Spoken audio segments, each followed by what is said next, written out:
Hello viewers, আসসালামু আলাইকুম রহমতুল্লাহ। Welcome to Sahara মরুভূমি।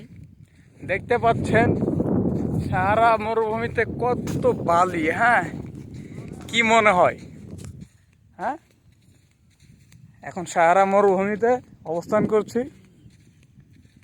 আপনাদেরকে জানিয়ে রাখি, এটা সাহারা মরুভূমি না, এটা বাংলাদেশের পদ্মা নদী।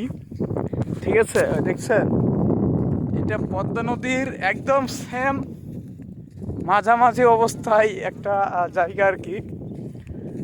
আসলে এত পরিমাণে চর পড়ে গেছে এই নদীতে, এটা কল্পনারও বাইরে।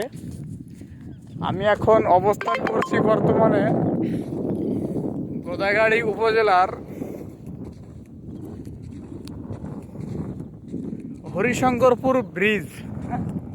আগে যেটা বেইলি ব্রিজ ছিল, এই বেইলি ব্রিজের কাছে। আপনার এটা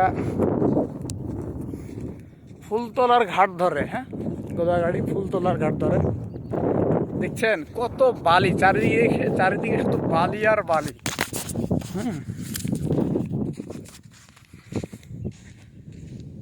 একটা ম্যাসাকার অবস্থা বলা যায়। ঠিক মনে হচ্ছে যে একটা আপনার যুদ্ধে হেরে যাওয়া প্রান্তর।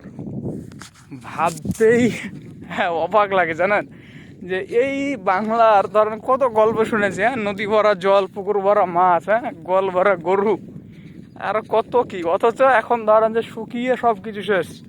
এটার জন্য দায়ী কে? প্রকৃতি না আমাদের ভারত বাংলাদেশের রাজনীতি? কি মনে হয় বলেন? সুবহানাল্লাহ। এই যে দেখেন, স্বেচ্ছাচারিতা কারে কয় দেখেন। নদীর মিডিল পয়েন্ট থেকে খাল খনন করে বালি উত্তোলন হয়েছে। এই যে বালি উত্তোলনের স্কোপেটার কাজ চলছেই বিভিন্ন প্রান্তে। এই হচ্ছে অবস্থা। মানে এখন সামনে যে নদীটা পার হব, আমি আর কিছুক্ষণ ভিডিওটা যদি রাখি তাহলে নদীর পানিটা আপনাদেরকে দেখাইতে পারবো। 1-1.5 মিনিট ভিডিওটা রাখলে। এই দেখেন, ফোনের ক্যামেরাটা আসলে ধরছে না, প্রচুর রোদ আছে আর কি। ওই যে ওই পাশে যেগুলো দেখতে পাচ্ছেন সবুজ একটা ঘেরার মতো মনে হচ্ছে, এটা আর কি আপনার বাংলাদেশের ভিতরেই জায়গাটা, চরের ওই পারে আর কি।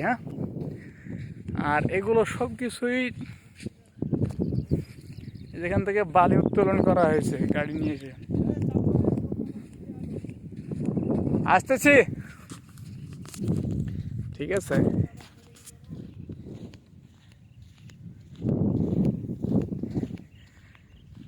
এটা একটা ধরনের স্বপ্ন। স্বপ্ন বললে খুব একটা ভুল হবে কিনা জানি না, দুঃসাহসিক অভিযান। পদ্মা নদীর মিডিল পর্যায় পর্যন্ত হেঁটে যাব, এটা কখনো কল্পনা করাই এক ধরনের দুষ্কর অবস্থা ছিল। যাই হোক, সেই পদ্মা নদী আমরা হেঁটে হেঁটে পার হচ্ছি। এই যে দূরে একটা নৌকা চলতেছে, ক্যামেরায় আসছে না অবশ্য, আমার ক্যামেরাটা খুব একটা ভালো না আর কি, যার কারণে ক্লিয়ারলি সব কিছু আসছে না। তবে আমি আপনাদেরকে আরও 5-7 মিনিটের পথ অতিক্রম করলে দেখাইতে পারবো যে নদীতে পানি আছে সর্বোচ্চ 1/2 কিলোমিটার হবে। মানে এটা আপনার হচ্ছে বেস বলা যায়।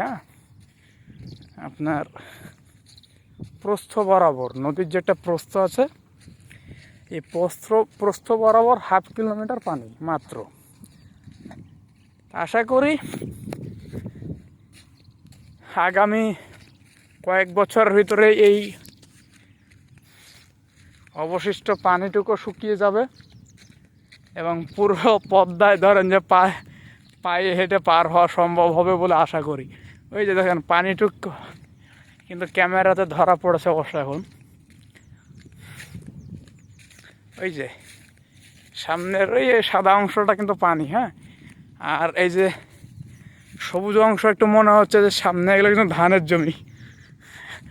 এ দেখেন ধান, তো ধানের যা বর্তমান অবস্থা, মানে পানির সংকটে ধান কিন্তু হবে না, এরকম অবস্থা মনে হচ্ছে। দেখেন ধানের জমিতে কোনো পানি নাই, বুঝছেন?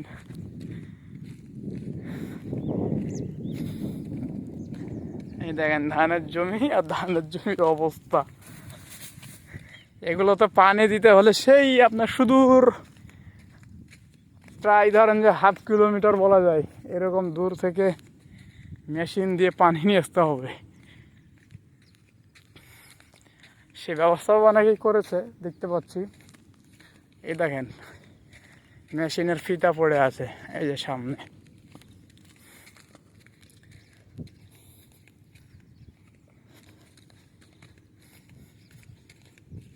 এই যে মেশিনের ফিতা পানি নিয়ে আসার জন্যে। আর পানিটা নিয়ে আসছে কোথায় থেকে দেখেন, ফলো করেন।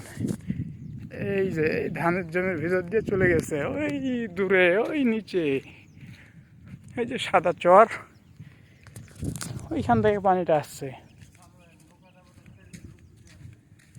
আসতেছি, চলেন একটু দৌড়াই ফাস্ট।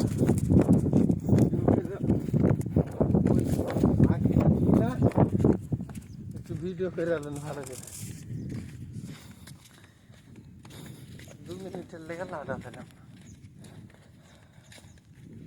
হ্যাঁ, কয় মিনিট ভিডিও হলো? ভিডিওটা হলো প্রায় 7 মিনিট। সমস্যা নাই, অ্যাডভেঞ্চার ভিডিও বলে দিয়ে দেবো নি। যার কালে আসিবার কালে ভিডিও করতে হইতো। আচ্ছা, আর একটা করবো নি, সমস্যা নাই, আসার সময়তেও।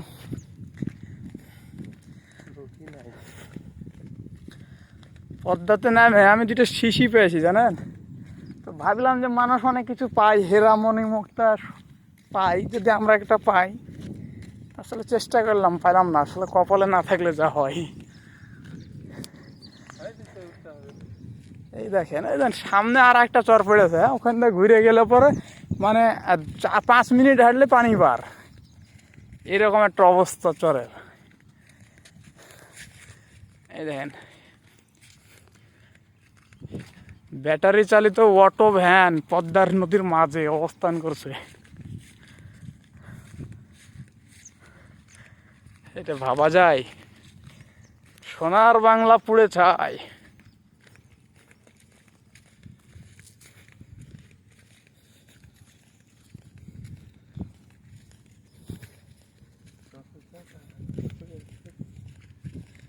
আশা করছি আগামীতে এটুকু পড়ে যাবে, আমরা হাইটেই পার হবো।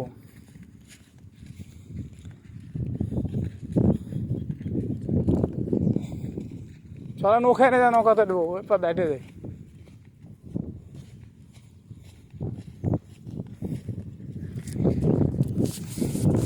পদ্মাতে পানি পান করার জন্য টিউবওয়েল, গ্রামীণ টিউবওয়েল আর চাপা কল। যাবেন নাকি ওখানে?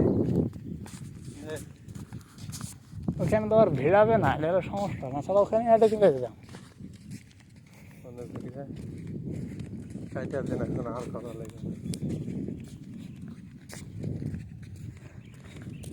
হাইটে গেলে যে সর্বোচ্চ 10 মিনিট লাগবে গো পানি গো, তাই না?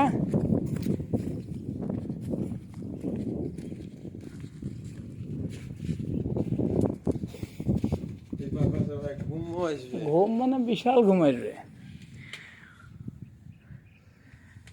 ওই দেখেন একটু আর একটু জুম করি, ওই যে ওইটা নদীর পাড়, ওই যে নৌকাতে থামলো ওই জায়গাটা। এই যেই জায়গাটু এখন বর্তমান নদীর পাড় বা নদী আছে, এটা সর্বোচ্চ মিনিট 10 থেকে 15 মিনিট লাগবে, মানে হেঁটে পার হতে।